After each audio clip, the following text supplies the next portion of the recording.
All right, time to talk wine, and we're real excited to have Amber Mihna on the show. She is a wine expert, also called a sommelier. Did I get that right? Pretty much. Kind of? Okay. Yep, sommelier, yes. Okay, all right. It's a big, long word. But let me just say she knows her stuff, and there are not a lot of females in the business. So, and she's from the area, so which is really cool. So she's talking a little bit this morning. We're talking about how to host a wine tasting party, because that's very in. A lot of people are doing that. Absolutely. It's become a new sensation where people are drinking a lot more wine and have actually started to bring people in, and there's people that actually you can hire to do that, but it's kind of nice and easy to be able to do it yourself as well. So first thing, what is this? Tell me what this is. This is actually a smell kit. They have different kinds. This one is actually a fault kit, so you can actually taste different or smell different things in the wine that actually might not be good, and then you'll actually be able to tell that when you smell wine. They also have a actual flavor kit, so it has like blackberries and cherries and toast and wood, and you can actually also smell that, and I guess they want you to realistically be able to memorize that smell, and then when you smell the wine, you're able to actually kind of pick out that flavor. Very cool. Yeah. Now this is a great idea,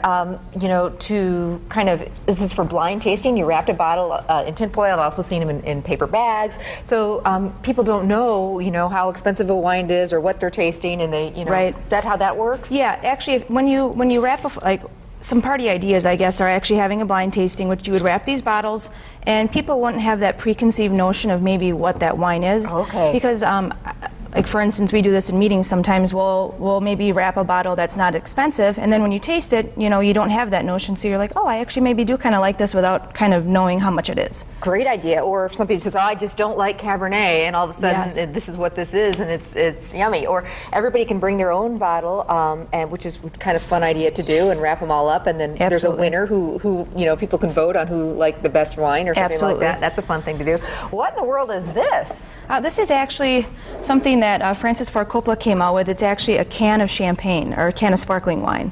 So I thought maybe we would, since it is morning, maybe we would try a little bit. And it actually does come with its own straw. And this was actually made that models would not get their lipstick wore off on their thing. So you can actually drink it just like a little, almost like a high C can. Yeah. Wow. So why not? Let's have a little cheers in the morning.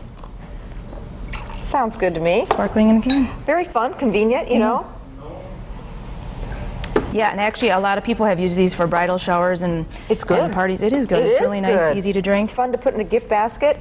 Same for a lot of things are coming in minis now, which is really nice. Single servings have become very popular. I know people use them when boating, and also another thing with the pink one, I thought for October for Breast Cancer Awareness Month, I thought that would be a really nice bonus as well. But you also see this because people are drinking less, but a little bit better quality. So we've definitely seen an increase in the more expensive 187s as well. Yeah, and they're cute. They're just really cute. And this brings us back to sparkling wine. I happen to love it. I think people, when they think sparkling wine, automatically think really, really syrupy sweet, and they're not all like that. No, absolutely not. And they get the party started, They do. And actually, one great thing about this is if you actually add a little bit of juice, you can actually kind of drink more, and I think that's why a lot of people have started to kind of start with that.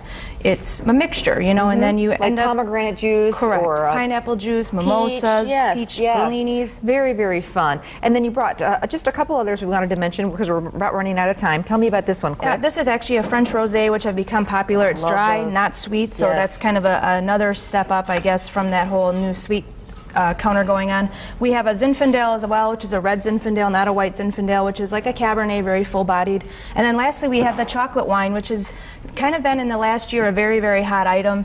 They actually mix Cabernet and cocoa powder and a little bit of, it almost reminds me of like a Bailey's, but with wine. Okay. And yeah, people enjoy it and love it. You can serve it chilled or not chilled, and actually maybe mix it with different vodkas and make your own martini with it. Okay, so a great dessert drink too, or after dinner drink. Great to see you. We're going to put all sorts of great information on how to host a wine party on our website, and a link to yours, Amber. Absolutely. Well, fun stuff. Come back again, will you? Absolutely. Thank you. Thank you.